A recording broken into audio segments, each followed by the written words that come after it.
quero por isso agradecer a extraordinária equipe de profissionais de saúde cearenses que tomaram conta dele, salvaram sua vida, e a todas as orações aos amigos que desejaram que ele pudesse passar por esse evento. Nasceu de novo, levou 2 tiros de bala .40 e brincando agora que tem o osso duro, um das balas já caiu fora, não penetrou o osso, e a outra bateu numa costela e resvalou sem ferir nenhum órgão, mais grave para a base do pulmão. Essa última ainda está ali alojada, mas os médicos estão avaliando a probabilidade de não retirá-la porque ela está estável e sem oferecer neste momento nenhum risco. Sim, como que você vê essa situação, né? Tudo que está acontecendo aqui no estado, principalmente esse episódio que envolve os homens?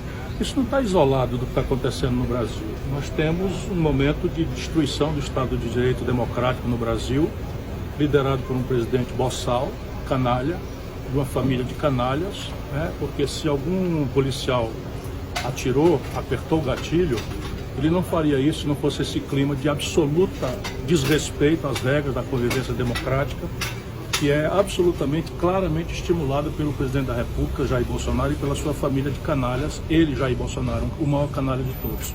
Como é que você enxerga que deve ser a posição do governo estadual agora, nesse momento aqui? O que eu lhe digo, eu que fui ex-governador, governar não é um ato de prazer, nem um ato de bondade. Governar é um ato de responsabilidade política e há que ser exercitado em conformidade com a lei. E a lei diz com muita clareza, sem nenhuma dubiedade, que cidadãos armados não podem se amotinar e usar o direito de ir e vir da população e a ameaça que os bandidos, que o crime organizado, que as facções criminosas fazem sobre o exercício da vida do nosso povo, como argumento para qualquer que seja a causa. E se a causa é uma justa súplica por melhoria de salários, esse, que é um dos mais pobres estados do Brasil, ofereceu numa ampla negociação um salário mínimo para o policial jovem que começa a carreira de 5 salários mínimos. Ok? Isso é muito pouco, mas para um estado pobre como o Ceará é mais do que se paga a um professor.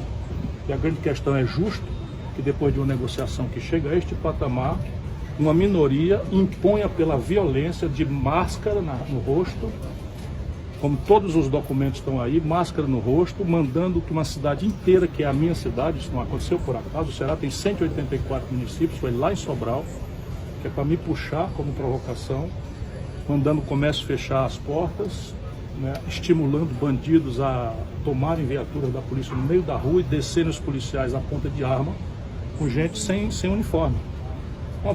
Realmente um verdadeiro motim de canalha, de bandidos, não é?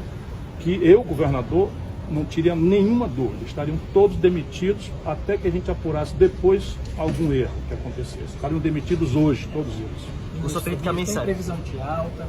Quais são os próximos passos que vocês da família pretendem tomar referente a essa situação? Como a bala ainda está alojada na base do pulmão, ele está com um dreno, tomando antibióticos para prevenir eventual infecção, e eles estão observando se a bala está, vamos dizer assim, estável, se ela não tem perigo de migrar e causar alguma lesão que possa eventualmente oferecer risco. Por isso ele permanece sob observação, não está sob tratamentos intensivos, está conversando, está lúcido, está sereno, está generoso. Né?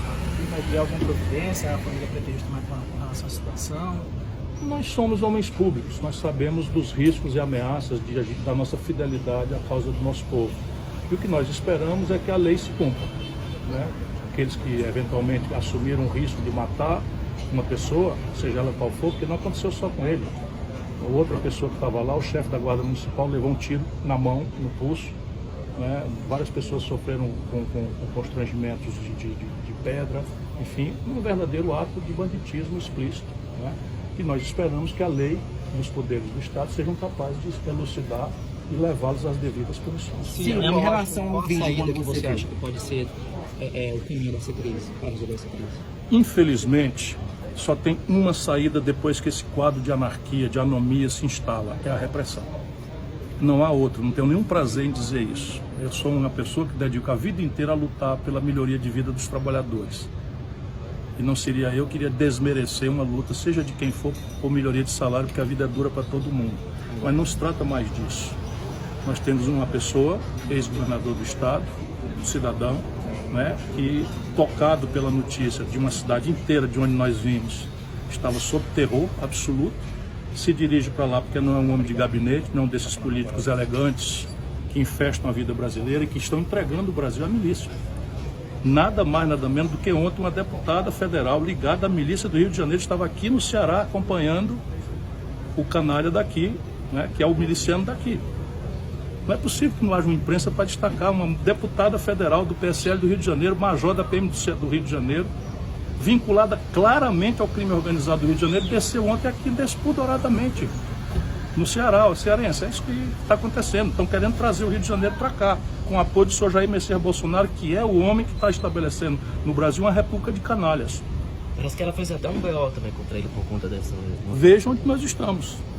Vejam onde nós estamos. E o povo vai vendo essas coisas, mas nós vamos resistir. Só por cima do nosso cadáver as milícias dominarão o Ceará. O governador Camilo Santana já se pronunciou também sobre isso, até da possível mensagem que tramita na Assembleia para beneficiar os policiais e tentar apaziguar essa situação? Converso com ele, porque eu acompanhei.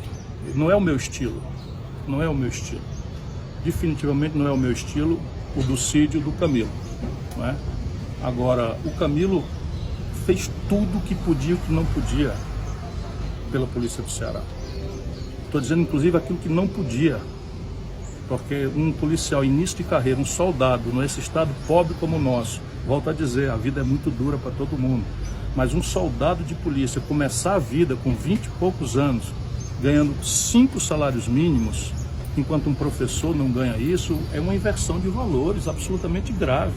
E depois que aceitaram a negociação, que tudo estava resolvido, uma minoria, por interesses claramente vinculados à politicagem partidária, fazer o que estão fazendo, estabelecer no Ceará o povo de refém, balear um senador no peito. Foram 2 tiros no coração do Cid. Ele não morreu porque Deus é grande, né? Mas a mim me parece que é daqui para trás, salvo o governador mandar. Ciro, em relação ao vídeo, quando você viu aquele vídeo, aquela situação, muita gente se desesperou até assistindo. Você, como irmão, como foi sua reação em relação a esse vídeo? Eu fiquei muito chocado e lamentei muito não estar eu lá, sabe? Mas Deus me protegeu, porque se eu estivesse lá, o desfecho tivesse sido pior. Obrigado. O Eduardo Bolsonaro, ele acabou chamando lá de insensata a questão do próprio Cid Gomes. O que você tem a falar sobre isso? Veja, o meu irmão estava na UTI e este canalha, filho do canalha mó, que é o senhor Jair Messias Bolsonaro, presidente da República sofrida do Brasil, botou no Twitter que ele tinha sido imprudente e que tinha levado um tiro de bala de borracha.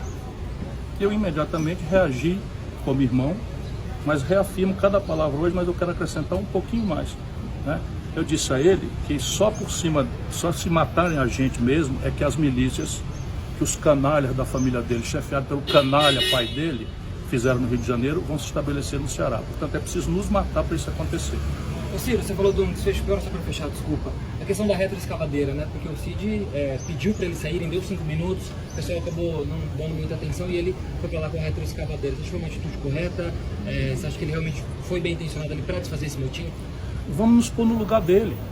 Vamos nos pôr no lugar dele. Ele é um político que não ficou trancado no gabinete, não ficou mandando recado, não ficou fazendo tweetzinho na internet, e a sua cidade inteira sofrendo, faz um apelo por providência. As autoridades impotentes estavam, impotentes continuaram, porque o Tribunal de Justiça do Ceará determinou a ilegalidade, o Ministério Público determinou a ilegalidade, as associações dos policiais militares assinaram o acordo, o governador mandou para a Assembleia mediou o acordo e acertou o acordo, e uma minoria ínfima, sem farda, mascarada, de arma em punho, mandando o comércio fechar. Ele avisou que ia para lá para restaurar a ordem, em paz, desarmado, e tentou tudo. Antes daquilo, nós temos a filmagem inteira, ele levou um soco no rosto. Estava com megafone, não estava com arma nenhuma, estava com megafone, e aquilo ali é o seguinte, ele é um senador da República, que como qualquer pessoa ou autoridade, tem direito de ir e vir. Aquela é uma via pública, que dá acesso ao quartel, onde uma minoria ínfima impedia que a maioria fosse trabalhar. Então, se os elegantes da política brasileira, dessa esquerda bandida, que infelizmente também existe no Brasil, consideram que faltou elegância, eu quero saber se eles acham que o fascismo se enfrenta com flores. Nós aqui vamos enfrentar com a arma que for necessária. Obrigado.